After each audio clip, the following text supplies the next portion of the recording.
thank you for coming today. I hope that you've enjoyed it because I've just been blown away by everybody.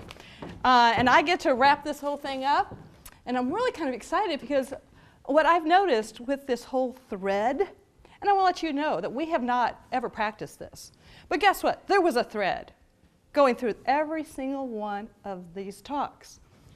It was self-awareness. People had done their work. The people that they were talking had journeyed. They had done their work. So I'm really excited about that because the power of self-awareness is the ability to design your life in a way that you don't have to escape from it. You do not have to escape. You don't have to numb out.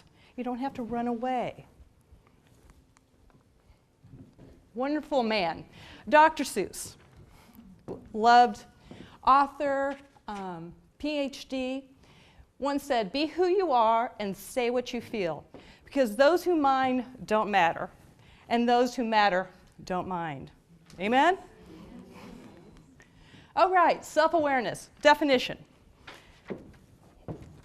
This comes from emotional intelligence, and for you all that don't know emotional intelligence, it's an assessment that basically evaluates how people do with regulating their own emotions and reading other people's emotions so they can manage relationships and manage themselves. But self-awareness is knowing your emotional state and your values, then managing your lifestyle and relationships. Research has been done that 83% of high achievers have high self-awareness. It's vital for success personally and professionally. I'm going to break this down. Don't worry about it. I'm going to break it down. So, I've been a therapist for 24, going on 25 years, and if anybody knows me, and there's a few people in here know me, I don't like just to sit there. I don't just like sitting. I like being active. I like knowing that what I do matters and makes a difference. So, I decided to develop a framework and start evaluating, is this working?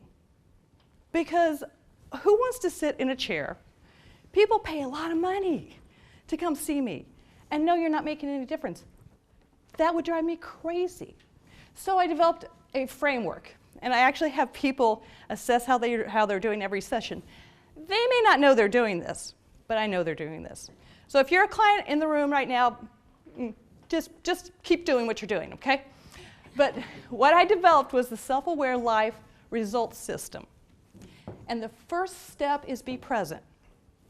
What does that mean? It simply means be right here. It simply means observe. It simply means non-judgment. When that car that's going right beside you jets in front of you, and you have to stop, observe. Oh man, that really ticked me off. Observe. Know your own emotions, know other people, what's going on with them. When you see a beautiful sunset, observe. What do you feel? What do you think? Simply put, if I can give you one definition to take from my talk away, self-awareness is paying attention. That's it, paying attention. You guys might have noticed I brought up an hourglass. Right here might be the past. Here might be the future. What I'm talking about is right here, right in the middle. Not doing this, not doing that. It's paying attention, noticing what's going on. What are you feeling? What are you bumping up against? The next step in the self-aware life system is be aware. Okay, that's what we've been talking about. But for me, being aware is where the therapeutic piece comes in. Now, we've been talking about coaching and counseling. Yeah, I'm the only therapist in this group, but that doesn't really matter at all. But I want to talk quickly about what the difference between coaching and counseling is. Coaching is you're right here, in the now, in the present. You want to go somewhere. You want to work on goals. You move forward into the present, move forward in the future. Here, now, in therapy, you can go back in the past and understand things and then move back into the now and then to the future. Coaching does that too, but maybe not to the same extent. There's different focuses. So being aware is making the unconscious conscious. It's actually, we're always looking for solutions. That's what our brain always does. We're looking for something to work. We're trying to get a fix. We're doing something to make us feel better. That's how our human brain is. The unaware solutions are like default life, what we've always known. I will tell you, every single one of these speakers talked about their default life, what they were, what they learned, and how they became different. They chose to pay attention. Memory foam. Memory foam is that wonderful cozy thing we lay down in bed, holds our body shape. Oh, it feels so good. Doesn't work so well. Because guess what? We love the familiar. And even if we want to change something, even if it's toxic, the human brain will always go back to the familiar. And I know there was a question about that earlier. And that's what I couldn't wait to get up here to talk about it. Because the memory foam is powerful. So we go back to life scripts, autopilot, we numb out, we work harder. Things that have been talked about up here. So the aware solutions are paying attention. Be present, be aware, I'll give you the next one in just a second. Many times, people I get to see come into my office because they've hit this place. The place where life does not work anymore. It's not working. Whether that's a significant loss, maybe depression, anxiety, they go, it's not working anymore. I can't keep doing this. And they make a choice. The pain point is the moment you realize the pain of living your faulty, false life is more costly than the fear of change. Change is scary. But it's saying, I've got to do something different. In my book in the back, which is called The Self-Aware Life, there is this graph. And I will say most people love to stay in the familiar, the memory foam, where it's unfulfilled, pleasing others, feels dull. It's numb, it's what's known, it's default. And then they move. They decide, okay, they've hit that pain point and they want to start changing. They move into what's called the messy. And I think we've said that word a lot. But that's when things get really kind of messy. They're questioning. They want to go back to the familiar because the messy doesn't feel good. So they're anxious, insecure, scary, but they're excited because maybe something else is coming. And they have longing, and there's a point of change. Robin Sharman, in his famous quote, says, change is hard at the beginning, messy in the middle, and gorgeous at the end. But what happens is in the messy part, we don't want to stay there. We want to go back to the familiar, we want back to the memory foam. We don't want to make the choice to change, to get to the aware life, which is through courage and through vulnerability, and to be intentional, optimistic, fulfilled, flexible, balanced, peace. Who wants more? Everybody. The self-aware life is that place, but it takes work to get there. Which brings me to the last and final, step 3 of the framework, which is be intentional. Be present, notice, observe, be aware. Know when you get triggered.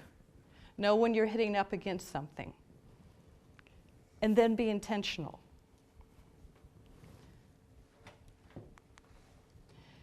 Neurogenesis, which is something we brought up earlier, is we can change. The stem cells, we make 10,000 stem cells in a day. That gets split into 2, creating new neural pathways. Now, everybody's kind of been talking about this new change. What I want to introduce is a lot of people have thought like the 21-day, you can start making a new habit. Well, just throw that out the window. Because research shows that basically it takes anywhere from 18 days to 200 days to develop a new neural pathway. That's why these New Year's resolutions don't work, because we're doing great. 5 weekend, whoa, I've been going to the gym. I'm doing awesome. And the 6th, kind of feel a little tired. Feeling a little tired. So it starts to kind of wean away. Because if the average development of a new neural pathway is 66 days. 3 months. That's how long it takes to be intentional to really develop a new neural pathway. And remember, the old neural pathway, this is I don't want to go to the gym, is strong. It is powerful. It says you don't want to go to the gym. Don't go to the gym. This new little tiny little hair of a neural pathway is developing. Say, go to the gym, go to the gym. In a very, very weak voice, but go to the gym. And so it's a choice that has to happen for that to occur, because the strong old ways are still there. But as you practice the new actions, the neural pathway develops and gets stronger. So that's where the neurogenesis comes in, of changing.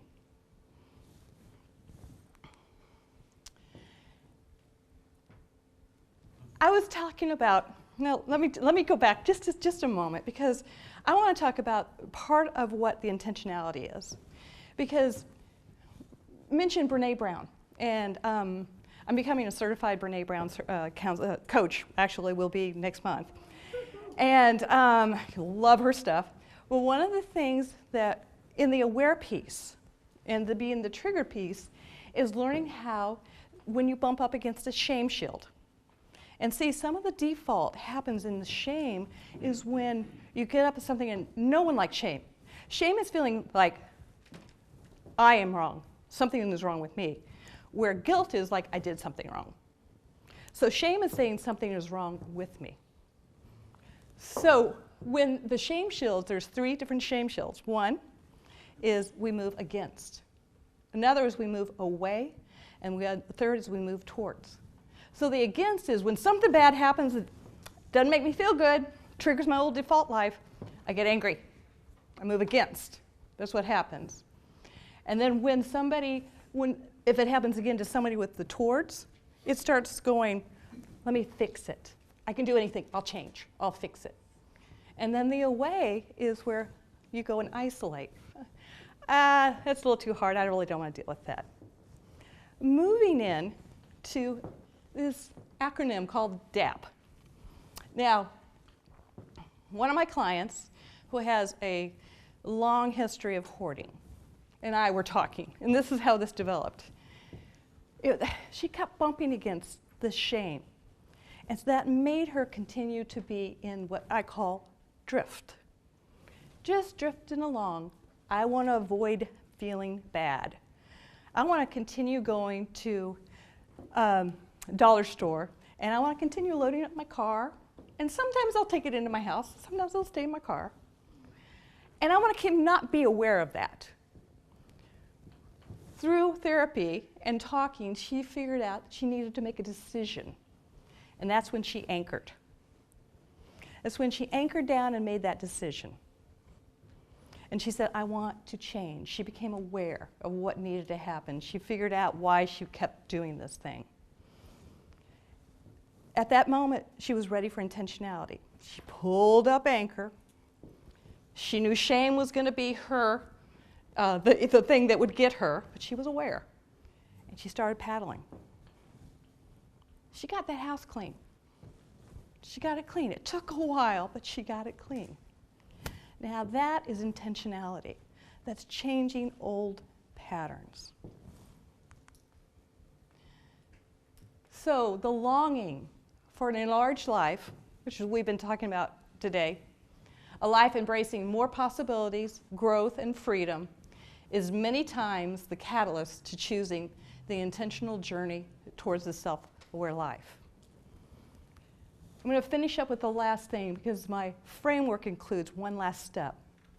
It says, be present, be aware, finally be intentional. And I will add the last one, be intentional to be present. It's a continual journey. So thank you all. I've enjoyed the day.